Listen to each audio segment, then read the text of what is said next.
I still remember the day humanity filed their formal complaint with the Galactic Council. Yes, you heard that right.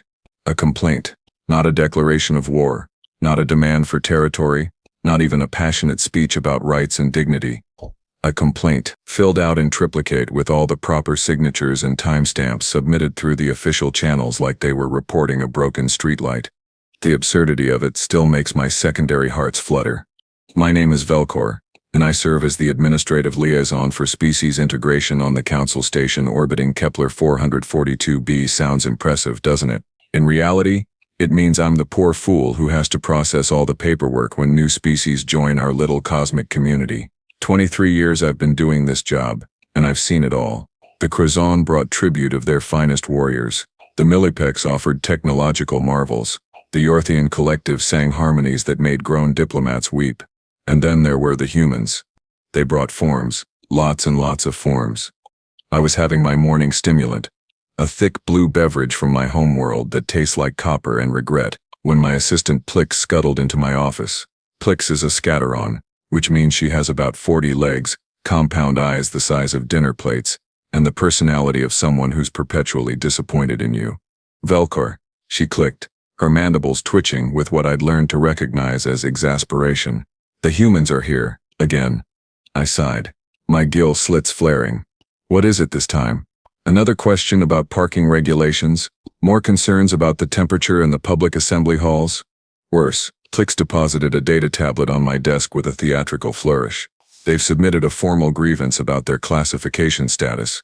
Iwigus, tonits peros, tonits peros, tonits peros, tonits peros, tonits peros, tonits peros, tonits peros. Trading Sit deposited a data tablet on my desk with a theatrical flourish. Save submitted a formal grievance about their classification status. I picked up the tablet, scrolling through the document.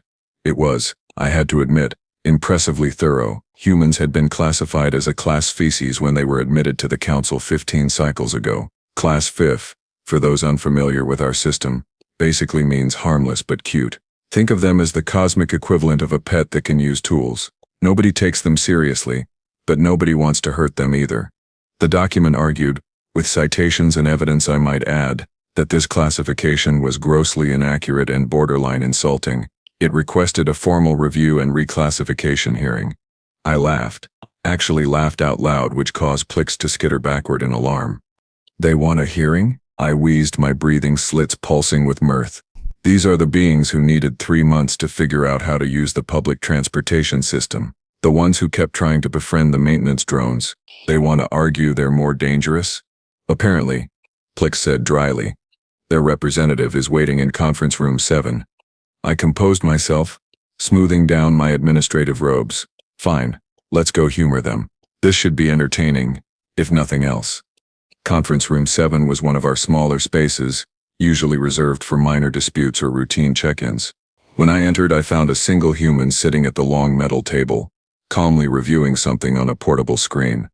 Her name was Ambassador Victoria Wells, and she was, well, underwhelming would be generous. Humans are short by galactic standards, barely reaching my thorax in height. They have no natural armor, no claws, no venom sacs, no enhanced sensory organs. Their skin is ridiculously thin. They can't even see in the ultraviolet spectrum. They're basically soft, squishy bipeds with delusions of relevance.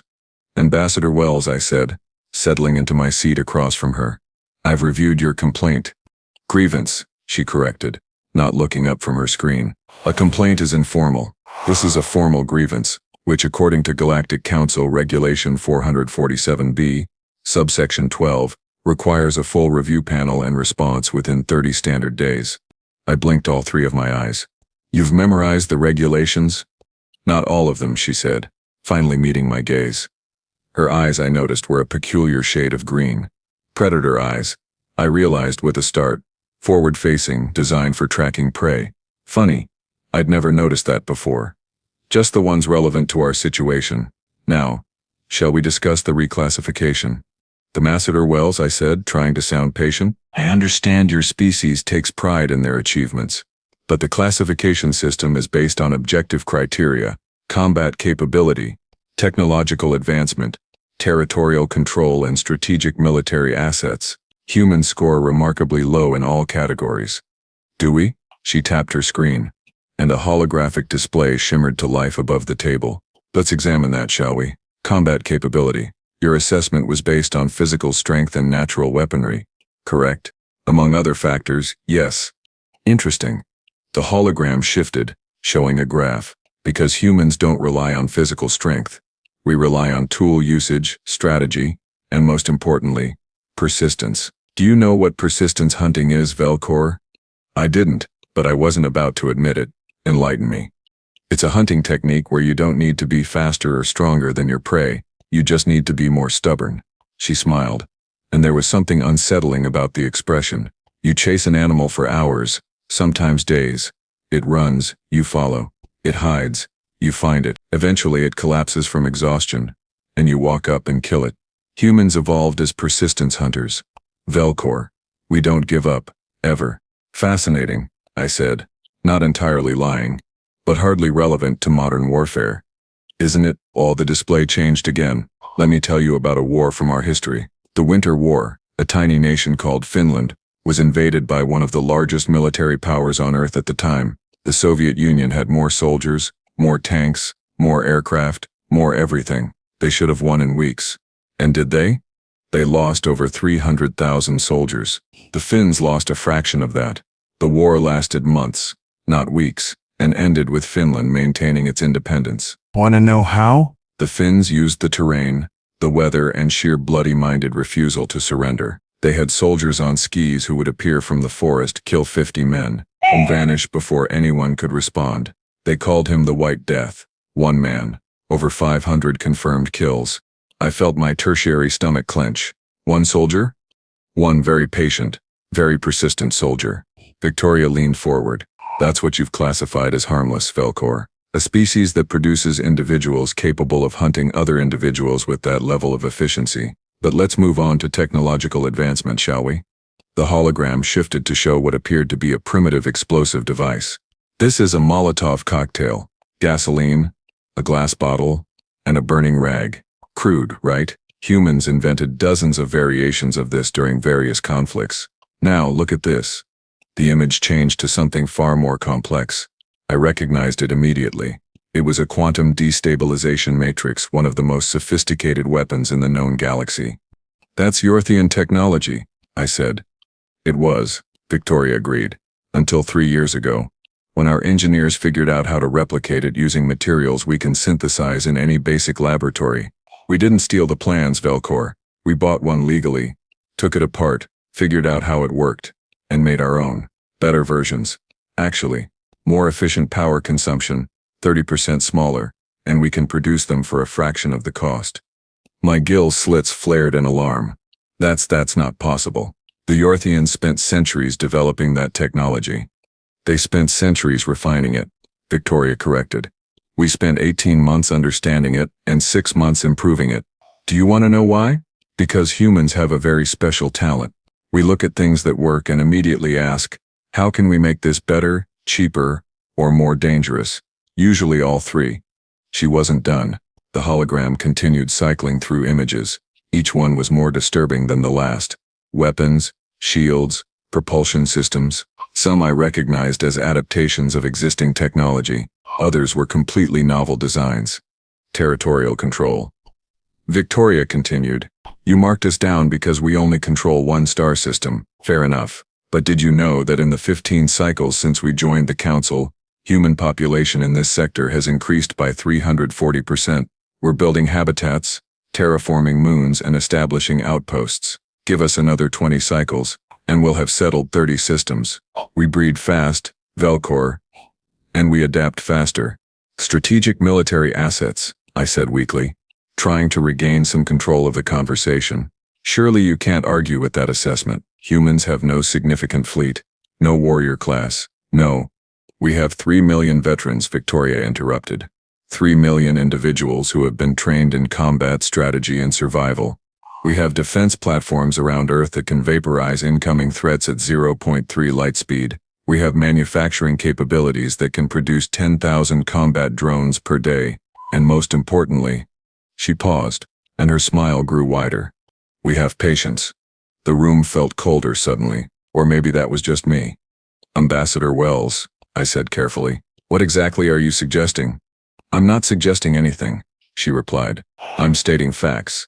Humans have been content to play the role of the harmless newcomers because it suited our purposes. We wanted to learn, to integrate, to understand how this galactic community functions. And we've learned your technologies, your politics, your weaknesses. Weaknesses? Everyone has them, Velkor. She stood collecting her screen. The Krasn rely too heavily on brute force. The Millipecs are arrogant about their technological superiority. The Yorthians are so focused on consensus that they can't make quick decisions. The Scatterons have excellent perception but terrible strategic thinking. And the Velkori. She looked directly at me, and I felt something I hadn't felt in decades. The Velkori are bureaucrats who mistake paperwork for power. I couldn't speak. My voice had apparently decided to take a vacation. Here's what's going to happen, Victoria said pleasantly. You're going to process our grievance. You're going to convene a review panel, and when that panel examines the evidence, they're going to reclassify humanity as a Class B species at minimum, possibly Class A depending on how honest you want to be about it. And if we refuse, I managed to croak out. She shrugged, a peculiarly human gesture. Then we'll file another complaint, and another, and another. We'll tie up your bureaucracy in so much paperwork that you'll be drowning in forms for the next century, or we'll stop being polite. She moved toward the door, then paused. Do you know what the most terrifying thing about humans is, Velkor? It's not our weapons or our stubbornness or our adaptability. It's that we can smile and be friendly and helpful right up until the moment we decide we're done playing nice, and then we become something else entirely. Is that a threat? It's a historical observation. She tapped the door control. We're very good at being underestimated, Velkor. We've had practice. Every apex predator on our planet made that mistake. Want to guess how many of them are still around? She left before I could answer, which was fortunate, because I had no idea what to say. Plick scuttled in a moment later, her legs clicking nervously on the floor. How did it go? I stared at the empty doorway. My mind's racing, plural, because I have 3 separate neural clusters, and all of them were screaming different warnings. Plix, I said slowly. Pull up every report we have on human history. Every war, every conflict, every act of violence. I want to know everything. Sarah? Just do it. She scuttled away and I sat alone in the conference room, replaying Victoria's words, the way she'd smiled, the casual tone when discussing violence, the complete lack of fear or deference. 23 years I'd been doing this job. 23 years of processing applications and complaints and disputes. I'd seen species beg for admission to the council. I'd seen them offer treasures and promises and desperate pleas. I'd never seen one calmly explain why everyone had made a terrible mistake. 3 hours later, Plix returned with the reports. I spent the rest of the day reading, then the night, then the next day. I canceled all my appointments. I stopped eating. I just read, and read, and read. And with every page, every account, every historical record, I felt my understanding of reality shift.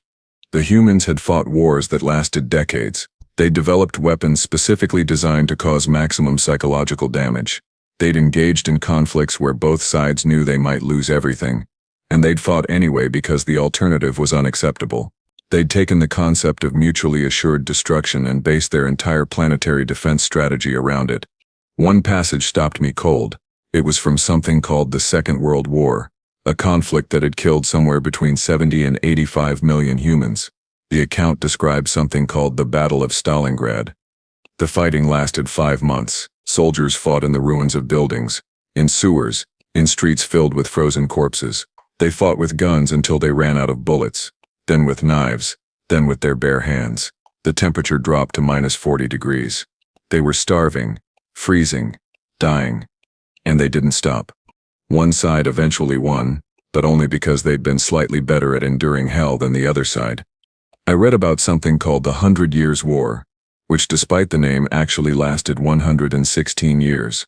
Over a century of conflict, the same families fighting each other across generations.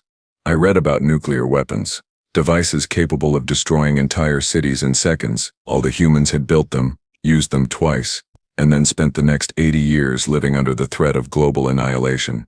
And they'd survived. They'd prospered, even. There was a quote that kept appearing in various forms throughout human history.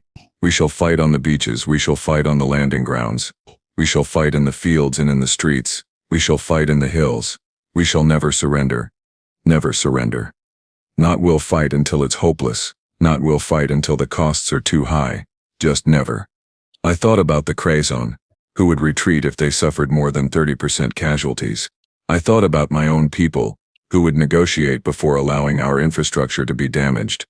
Then I thought about humans, who would apparently burn their own world rather than let someone else take it. The worst part? The absolutely terrifying part. They'd been hiding all of this. Playing dumb, asking silly questions about parking, making friends with maintenance drones, being charming and harmless, and completely non-threatening, while studying us, learning our weaknesses, figuring out how everything worked, seeing out how everything worked. It was brilliant. It was patient. It was exactly what Victoria had described. Persistence hunting on a galactic scale.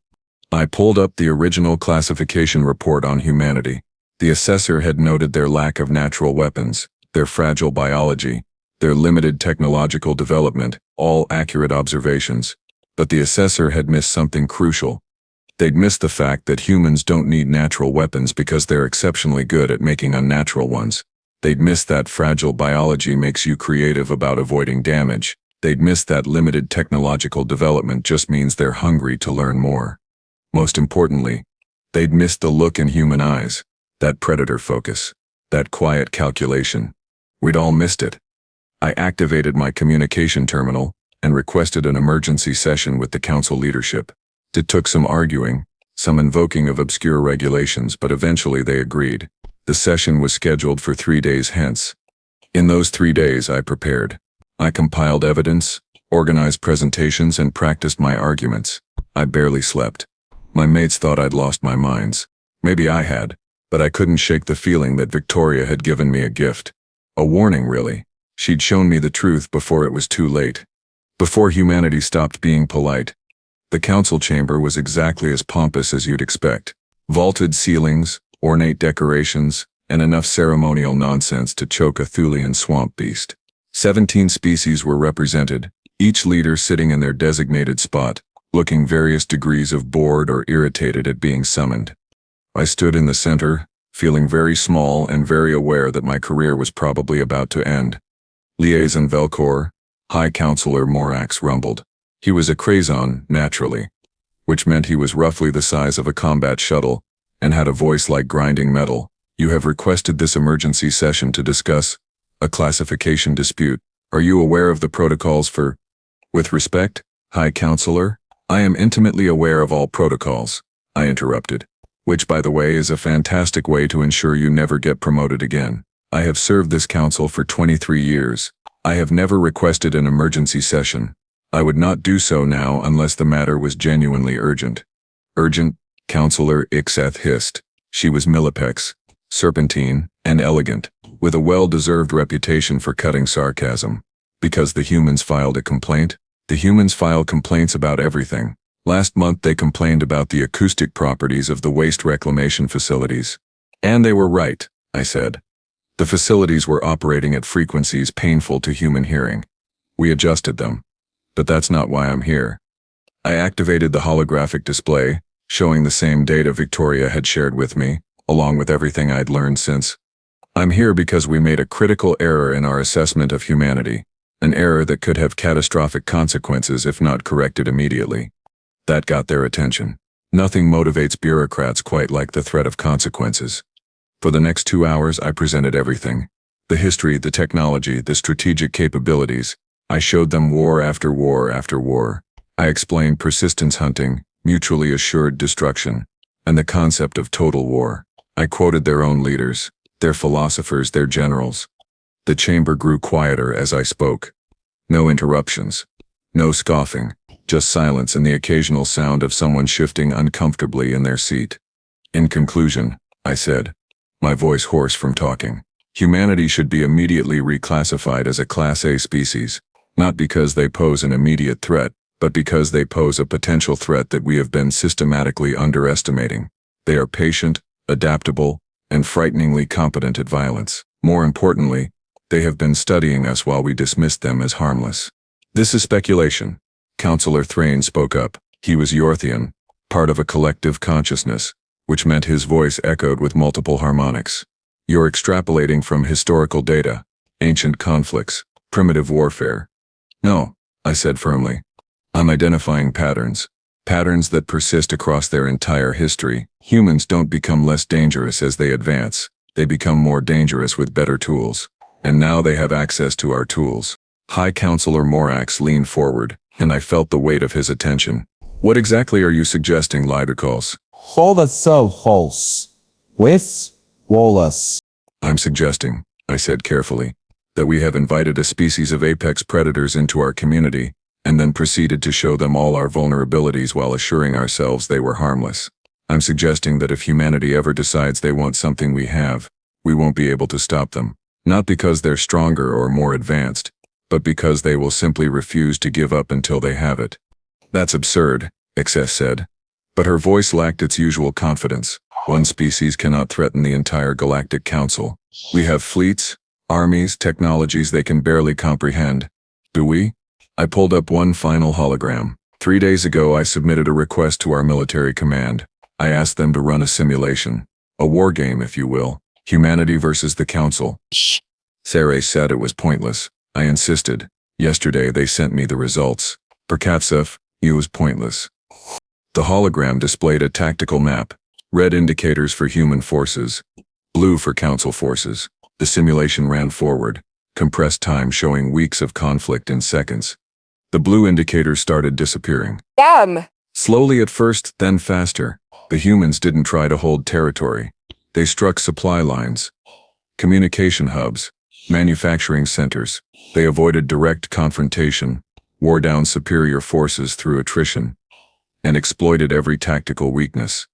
By the end of the simulation, the red indicators dominated the map. The chamber was utterly silent. This is one simulation, Counselor Thrain said. Finally, one possibility. They ran it 17 times, I said quietly, with different parameters, different starting conditions, different assumptions. Humanity won 13 times. Of the 4 losses, 3 were considered Pyrrhic victories for the Council. Only one simulation showed a clear Council victory, and that was when we used weapons that would render entire systems uninhabitable. Weapons we've sworn never to use. By the void, someone whispered. High Counselor Morax stood slowly. Ambassador Wells is waiting outside, correct? She is, I confirmed. Bring her in. A minute later, Victoria entered the chamber. She looked around at the assembled leadership of the Galactic Council, at the holographic displays showing simulated destruction, and she smiled. Good afternoon, she said pleasantly. Thank you for seeing me. I hope Liaison Velkor's presentation was informative. You knew, Morax said. You knew about the simulations. We ran similar ones ourselves, Victoria admitted. Had to make sure we understood the strategic landscape. Due diligence, you know. And you showed all this to Velkor. Why? Because, Victoria said, walking to the center of the chamber, humanity doesn't want war. We've had enough of that. We came to the Council seeking partnership, cooperation, and mutual growth. But we won't be dismissed or diminished. So I gave Velkor a choice. He could help us change the system from within, using proper channels and procedures, or we could do it the hard way. The hard way being demonstrations. Her smile never wavered. Proving our capabilities in ways that couldn't be ignored. It would have been messy, probably damaged some relationships, definitely caused a lot of paperwork. This way is cleaner. Bikeseth laughed, a hissing sound like steam escaping. You threatened the entire Galactic Council using bureaucracy. That's either genius or insanity. Why not both? Victoria shrugged. Look, we understand your concern. A species shows up, plays nice for a while, and then reveals they're much more dangerous than advertised. It's unsettling, but here's the thing. Every species in this chamber has the capacity for violence. The Krazon have their honored duels that kill thousands yearly. The Millipex engage in covert operations constantly. The Yorthians have diplomatic pressure that's destroyed entire economies. Everyone's dangerous. We're just asking that you acknowledge we are too. And then what? Morax asked. You've been reclassified. What's to stop you from using these capabilities against us? The same thing that stops anyone else, Victoria replied. Self-interest, mutual benefit, and the understanding that cooperation is more profitable than conflict. We don't want your territory, counselor. We want your trade agreements. We don't want to conquer your worlds. We want to build alongside you. But we need to do it as equals, not pets. The truth of it hung in the air. She was right. Damn her. Everything she'd said. Everything I'd shown them. It all pointed to the same conclusion. We'd been fools. Comfortable, complacent fools who'd looked at humanity's lack of claws and assumed they had no teeth. High Counselor Morax looked around the chamber, reading the room. I could see the calculations happening behind his eyes. Pride warred with pragmatism. Eventually, pragmatism won. It usually does. The Council will vote on humanity's reclassification, he announced, all in favor of upgrading humanity to Class A status. 17 hands, claws, tentacles, and various appendages rose into the air. Motion carried unanimously. Morax settled back into his seat with a heavy thud. Congratulations, Ambassador Wells. Edith. Humanity is now recognized as a class of species with all associated rights and responsibilities. Thank you, High Counselor. Victoria bowed slightly. I promise you won't regret this. I already do, Morax muttered, but there was a hint of respect in his voice. Dismissed. As the chamber emptied, Victoria caught my eye and nodded. A simple gesture, but it conveyed volumes. Thanks. Respect. And maybe, just maybe, friendship. I'd spent 23 years thinking I understood how the galaxy worked. Turns out, I'd been wrong about a lot of things. The weakest species had spoken. And now, the universe would never be the same. The announcement of humanity's reclassification sent shockwaves through the galactic community that were both immediate and hilarious. Hilarious to me, anyway. Everyone else seemed to be having what humans call a panic attack. Within hours of the council vote, my office became ground zero for what I can only describe as bureaucratic hysteria. Species representatives who hadn't spoken to me in years suddenly discovered my communication frequency. Trade delegations demanded emergency meetings. Military liaisons wanted strategic briefings. Even the scatter-on hive mind, which normally couldn't care less about politics, sent 3 separate inquiries about defensive protocols. Plix had to physically block my office door to keep people from barging in. Sir, you have 47 pending meeting requests, she informed me, her compound eyes whirling in agitation. Counselor Brent from the Thulian Assembly is threatening to camp outside your office. Literally camp. He brought a sleeping pod. I rubbed my gill slits tiredly. Tell him he needs a permit for that. Form 889C, I believe. Already did. He's filling it out now. Of course he was. That's what happens when you actually enforce the rules for once. Everyone loses their minds. My communication terminal chimed with an incoming call. I glanced at the identifier and felt my secondary heart skip a beat. Admiral Kross, Supreme Commander of the Council Defense Fleet, a Krazan military legend who'd been leading fleets since before I was spawned. This was either very good or spectacularly bad. Admiral, I said, accepting the call. His face filled my screen, all angular plates and battle scars. To what do I owe the honor?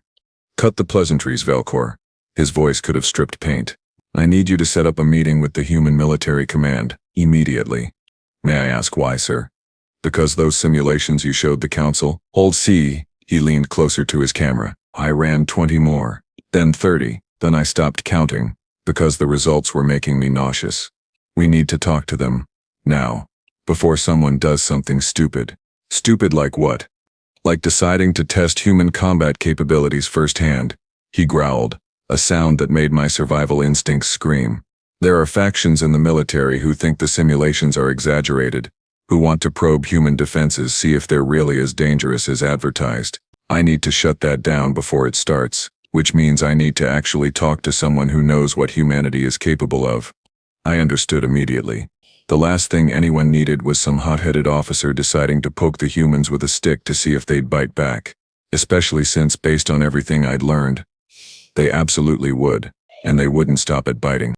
I'll make the arrangements, I promised. Give me 6 hours. You have 3, he cut the connection. I looked at Plix. Contact Ambassador Wells. Tell her Admiral Kross wants a meeting with human military leadership. Stress that this is a diplomatic necessity, not a threat assessment. Is it though? Plix asked. Not a threat assessment, I mean. Honestly, I have no idea anymore. Setting up the meeting took 4 hours.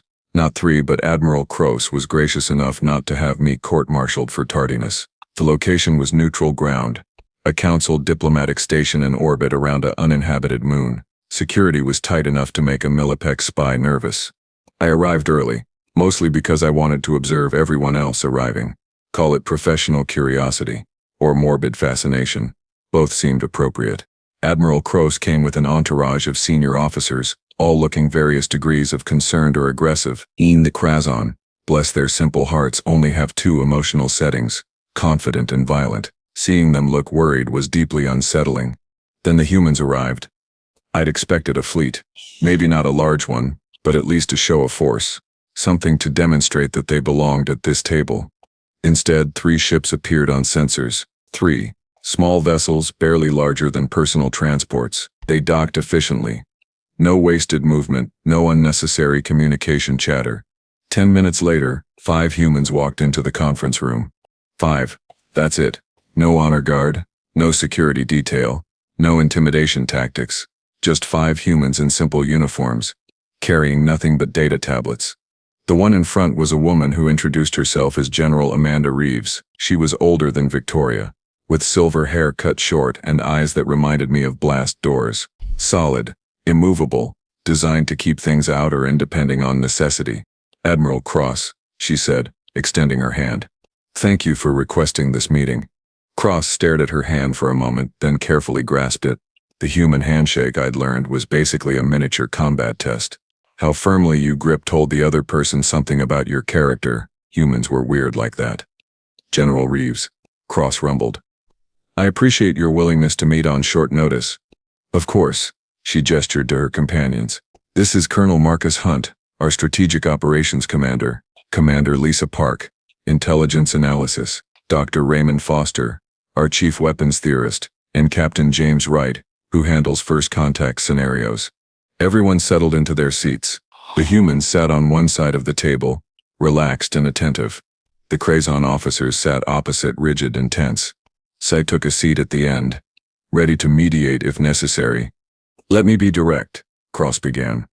The simulations Lace and Velkor presented to the Council have caused considerable concern within the military command structure. Some believe they're accurate, others think they're exaggerated. A few idiots think they should be tested. Tested how? General Reeves asked calmly. Exercises. War games. Possibly small-scale engagements to assess actual capabilities versus theoretical models. The room temperature seemed to drop several degrees. The humans didn't move, didn't react visibly, but something shifted, that predator attention I'd noticed in Victoria. It was here too, multiplied by 5. Admiral, General Reeves said softly, I'm going to assume you're telling us this as a courtesy. A warning that someone in your command structure is considering a catastrophically stupid idea. That's correct. Good. She leaned back in her chair. Then let me save everyone some time and potential bloodshed. Yes, the simulations are accurate. If anything, they're conservative. And no, you absolutely do not want to test that hypothesis. With respect, General, one of the Krazon officers spoke up. A younger male, scales still bright with youth. Simulations are theoretical. Actual combat is different. Variables that can't be predicted, chaos factors, the fog of war, all true. Colonel Hunt agreed. He was younger than Reeves with a casual demeanor that somehow made him more intimidating, not less, which is why the simulations favor you more than reality would. Explain, Kross ordered. Hunt tapped his tablet, and a holographic display activated. Simulations assume rational actors making optimal decisions. They assume clear communication, functioning supply lines and commanders who prioritize strategic objectives over emotional responses. Real war is messy, emotional and unpredictable, and humans excel in exactly those conditions. The display showed a battlefield scenario, Council forces in blue, human forces in red. As Hunt talked, the scenario played out. Your forces are better equipped, better trained by conventional standards, and more numerous. In a fair fight, you'd win. Here. So we don't fight fair. The red forces scattered, breaking into small units. We use terrain, weather, psychology. We hit your supplies, your communication, your morale. We make you afraid to sleep, afraid to eat, afraid to trust your own sensors. The blue forces started reacting, pulling back, consolidating. The red forces pressed the advantage. You adapt, because you're not stupid. You change tactics, shore up weaknesses, so we change faster. The red forces shifted again, attacking from new angles. And here's the thing about humans. We can operate independently for extended periods. No need for constant resupply or communication. Whether you are constant resupply or communication, every soldier is trained to think tactically, make command decisions, improvise solutions. We're not a rigid hierarchy. We're a distributed network of problems you can't solve fast enough. The simulation ended with blue forces retreating to defensive positions while red forces controlled everything else. Now imagine doing that across 50 systems simultaneously. Hunt said, "Hoff?" Because that's how we'd actually fight. Not army versus army. Swarm versus structure. Chaos versus order. Commander Park spoke up next. She was small even by human standards, with dark eyes that missed nothing. The psychological aspect is crucial. Council species evolved in various environments, but most of you developed in relatively stable ecosystems. Hierarchical social structures, predictable resource availability, clear territorial boundaries. Humans evolved in Africa during ice ages. Unstable climate, predators everywhere, resources scarce and unpredictable. We learned to live with constant existential dread, and just keep going anyway. She smiled, and it was not a comforting expression. Do you know what happens to species who can't handle stress? They make mistakes. They panic. They break. We've studied your psychological profiles extensively. The Krazen become more aggressive under pressure, which makes you predictable. The Millipecs overthink, leading to analysis paralysis. The Yorthians lose consensus cohesion when stressed, fragmenting into factions. Every species has a breaking point. And humans? Kross asked quietly. We get creative, Dr. Foster interjected. He was older, with wild gray hair, and the manner of someone who spent too much time thinking about explosions. Stress and desperation make us innovative. Some of our best weapons were developed by people who had no right to be alive, fighting wars they had no business winning. You want an example? World War II, Pacific Theater. A new hologram appeared, showing a primitive aircraft. This is a fighter plane from 1944. Basic by modern standards. But effective for its era. Toward the end of the war, one side was losing badly. They were facing defeat, occupation, the end of their nation, so they came up with a solution. They loaded these planes with explosives, removed the landing gear to save weight, and had pilots fly them directly into enemy ships. Suicide attacks. They called them divine winds. The Krazon officers shifted uncomfortably. Thousands of pilots volunteered, Foster continued. Young men, barely adults, writing final letters to their families before climbing into planes they knew would be their coffins. Not because they were forced, because they believed it was necessary. That's what humans do when we're cornered. We weaponize our own mortality. That's barbaric, the young Krazon officer said. That's effective, Foster corrected. It sank dozens of ships, killed thousands of sailors, and terrified everyone who witnessed it. Because how do you fight an enemy who's already accepted death? How do you negotiate with someone who's decided the cost doesn't matter? Captain Wright, who'd been silent until now, finally spoke. His voice was measured, almost gentle. Gentlemen, I think we're getting off track. The point isn't to frighten you or prove how dangerous we are. The point is mutual understanding. Admiral Kross came here because he's smart enough to prevent a conflict. Let's focus on that. Agreed, General Reeve said. Admiral, tell us about these factions who want to test us. What are their real concerns? Kross seemed to consider his words carefully. They fear you've been given too much too fast, that the reclassification was premature. They worry that humanity will become aggressive now that you're recognized as Class A, that you'll start making territorial demands or military threats. Will we? Reeves asked simply. I don't know. That's why I'm here. The general nodded slowly. Fair enough. So let me be absolutely clear about human intentions. And you can decide if I'm being honest. We don't want your territory. Earth and our local system provide everything we need, and we're expanding into unclaimed space. We don't want to conquer you. Occupation is expensive, administration is boring, and we have better things to do. What we want is respect, fair trade agreements, and to be left alone to develop in peace. That's it? the young officer asked skeptically.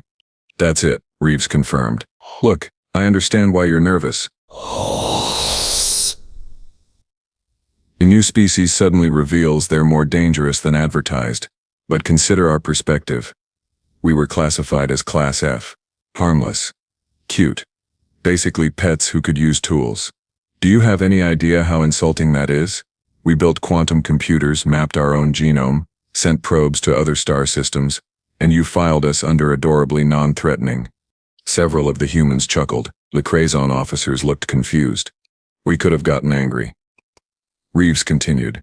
Could have made a big dramatic scene, maybe blown up a moon or something to prove a point. Instead, we filed paperwork. We followed your rules, used your systems, and changed your minds through proper channels. That should tell you something about how we prefer to operate. But you were prepared for war, Kross pointed out. Those simulations, the strategic planning, you had contingencies. Of course we did, Colonel Hunt grinned. We're paranoid. It's kept us alive for 200,000 years. But having contingency plans doesn't mean we want to use them. I have a plan for what to do if my apartment catches fire. Doesn't mean I'm going to start one. Kross was silent for a long moment, his massive frame still. Then, slowly, he began to laugh, a deep rumbling sound that shook the table. By the ancestors, he wheezed, you actually are insane, all of you, completely brilliantly insane. We prefer the term creatively cautious, Captain Wright said with a slight smile. Admiral, General Reeves said, once the laughter had subsided, well, what do you need from us to prevent your hot-headed officers from doing something regrettable? A demonstration, Kross said immediately.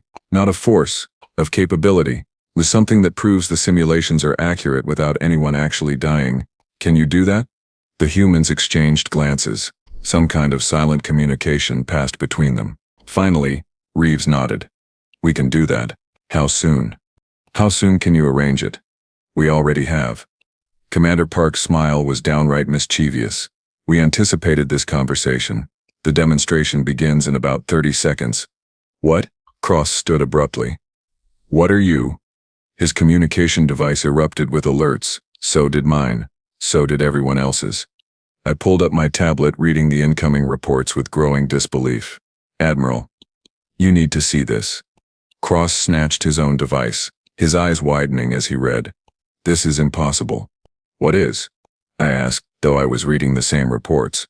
17 Council military installations just reported security breaches. Simultaneously, someone accessed classified databases, downloaded strategic information, and left without triggering any alarms. They only know it happened because the intruders left calling cards. What kind of calling cards? The young Krazon officer demanded. Commander Park tapped her tablet. Every communication device in the room chimed simultaneously. We all looked down at identical messages. Thanks for the tour. All lovely security you have here. Holes. Would be a shame if someone bypassed it. Whole wait. Humanity was here. The message included exact timestamps, access logs, and lists of what information had been retrieved. Nothing classified beyond top secret, but enough to prove they'd had unrestricted access to some of the most secure facilities in Council space. When Tiwa Kross couldn't seem to finish the sentence. Over the past 6 months, Park said casually, we've had teams testing your security protocols across multiple installations. Not to steal anything important, just to prove we could. Consider it an audit, free of charge. You've been spying on us for 6 months? The young officer looked ready to start a war right there. We prefer security consulting, Park corrected. And before you get angry, we left detailed reports at each facility outlining exactly how we got in and how to prevent it from happening again. You're welcome, by the way. Your cybersecurity is atrocious. I watched Admiral Kross's face cycle through several emotions. Anger, shock, grudging respect, and finally, exhausted acceptance. You're telling me that while we were debating whether to take you seriously, you were already inside our most secure facilities. Correct, General Reeves confirmed. But notice what we didn't do. We didn't sabotage anything. Dad, didn't steal weapons or technology, didn't plant explosives or compromise your actual security. We just proved we could have. That's the point, Admiral. We're very good at what we do, and what we choose to do is cooperate. Kross sat back down heavily. If this gets out, there will be panic. It won't get out, Captain Wright assured him. We've already sealed the access logs. Only facility commanders know about the breaches, and we've provided them with cover stories about scheduled penetration testing. Your reputation remains intact. Oh, but you now have evidence to show your skeptics. The simulations weren't exaggerated. If anything, they were optimistic. The silence that followed was profound. I watched the Krazon officers grapple with their new reality. They'd come here looking for reassurance or an excuse for confrontation. Instead, they'd gotten a masterclass in why humanity wasn't something you wanted to test. General Reeves, Kross said finally. I came here concerned that humanity might be dangerous. Now I'm concerned that you're too good at being dangerous. How do we build trust when you've demonstrated you can penetrate our defenses at will? The same way humans have always built trust, Reeves replied. Through mutual benefit and keeping our word. We showed you this capability as a courtesy to prevent misunderstandings. We could have kept it secret, used it as leverage or blackmail. Instead, we're telling you openly and offering to help fix the vulnerabilities. That's trust, Admiral. Or at least the beginning of it. And what do you want in return? Nothing you wouldn't have given anyway. Fair treatment, honest trade, and no more calling us harmless. She stood, offering her hand again. We're not your enemies, Admiral. We're just tired of being underestimated. Deal? Kross stared at her hand, then at his officers, then back at Reeves. Finally, with something like respect in his voice, he stood and shook her hand. Deal. Though I suspect I'm going to regret this. Probably. Reeves agreed cheerfully, but less than you'd regret the alternative. As the meeting concluded and everyone prepared to leave, I found myself standing next to Captain Wright. That was quite a performance, I said quietly. Performance? He looked genuinely puzzled. The security breaches, the perfect timing, the psychological manipulation. Oh, that, he shrugged. That wasn't a performance. That was Tuesday.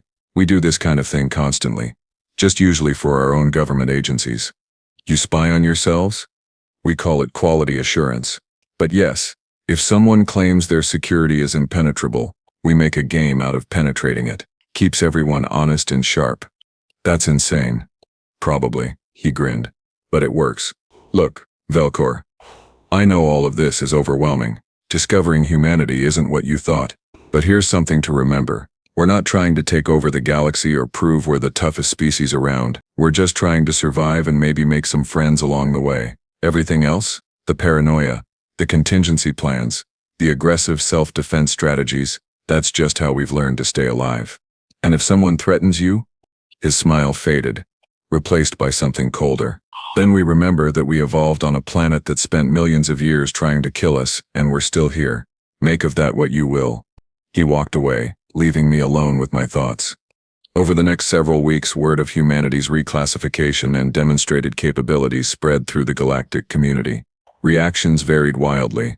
The Krazon surprisingly became humanity's biggest supporters. Admiral Kross apparently respected competence above all else, and humans had proven themselves competent. Trade agreements were signed. Joint military exercises were scheduled. Kross even invited General Reeves to speak at the Krazon War College, which was unprecedented for a non-Krazon. The Millipecs were more cautious but intrigued. They appreciated the elegant manipulation humanity had executed, and wanted to study human psychology and strategy. Several universities established exchange programs. The Yorthians took the longest to come around. Their collective consciousness struggled with the concept of distributed decision-making that humans embodied, but eventually, they recognized the advantages of humanity's approach and began exploring ways to incorporate similar flexibility into their own systems. My own people, the Velkari, mostly just updated their forms and procedures to accommodate humanity's new status. We're nothing if not adaptable. Well, bureaucratically adaptable, anyway. But the most significant change was in how other species approached humanity. The condescension disappeared. The casual dismissal evaporated. When humans spoke at council sessions, people listened. When humans made proposals, they were taken seriously.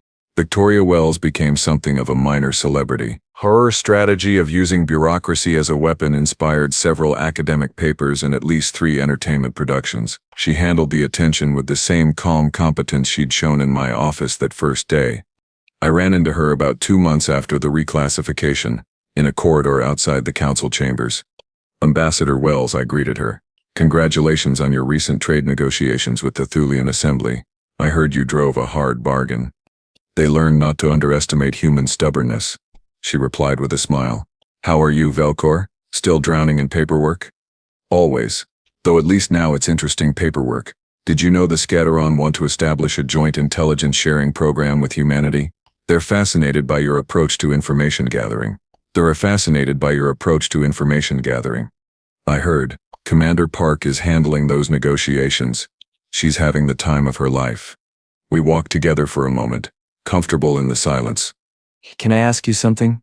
I said finally, that day in my office. When you showed me everything, were you bluffing at all? No, she said simply. Every word was true. Every threat was real. We meant it all. But you knew I'd help you, that I'd take it to the council. I hoped you would. You struck me as someone who valued truth over comfort. But if you hadn't, she shrugged. We had other plans, less elegant ones, but effective. You're terrifying, you know that? I prefer thorough. She stopped walking, turning to face me. Velkor, I want to thank you. You could have dismissed everything, written us off as delusional upstarts. Instead, you listened, you investigated, you risked your career to tell the truth. That took courage. Or stupidity, I muttered. Sometimes there's not much difference. She pulled something from her pocket and handed it to me. It was a small metal pin, simple in design but beautifully crafted. This is a tradition from Earth. When someone does something significant, we give them a token to remember it by. That's from the human delegation. A thank you for helping us find our voice. I looked at the pin. It showed a small blue planet with a single moon. Simple but elegant. Earth, I said. Home, she corrected. Where we came from. What we're trying to protect and share. Every species has a home. Velkor, we just wanted ours to be respected. It is now. Thanks to you, she smiled, warmer this time. I need to get to a meeting. Try not to drown in those forms. She walked away, leaving me holding a tiny piece of humanity's world. I keep that pin on my desk now. A reminder of the day the weakest species in the galaxy stood up and changed everything. A reminder that appearances can be deceiving, that patience is its own kind of power, and that sometimes the most dangerous thing in the universe is someone who's decided they're done being underestimated. The humans taught us a lot, about assumptions, about arrogance, about the dangers of complacency, but mostly, they taught us something simple and profound. Never, ever mistake kindness for weakness. Because somewhere out there is a species that evolved hunting prey by following it until it died from exhaustion. A species that survived ice ages, predators, plagues, and countless wars with itself. A species that looked at the stars and decided that empty space wasn't enough to stop them. And that species learned to smile while carrying very big sticks. I still process applications for new species joining the council. I still deal with complaints and disputes and endless bureaucratic tedium. But now, every time someone new arrives, I pay attention. I listen. I watch for that quiet confidence, that patient determination, that predator focus behind friendly eyes. Because if humanity taught me anything, it's that the most dangerous beings in the universe aren't the ones who roar and threaten and posture. They're the ones who fill out their forms in triplicate thank you politely, and quietly plan for every possible contingency while smiling the entire time. The humans finally spoke. And the universe learned to listen.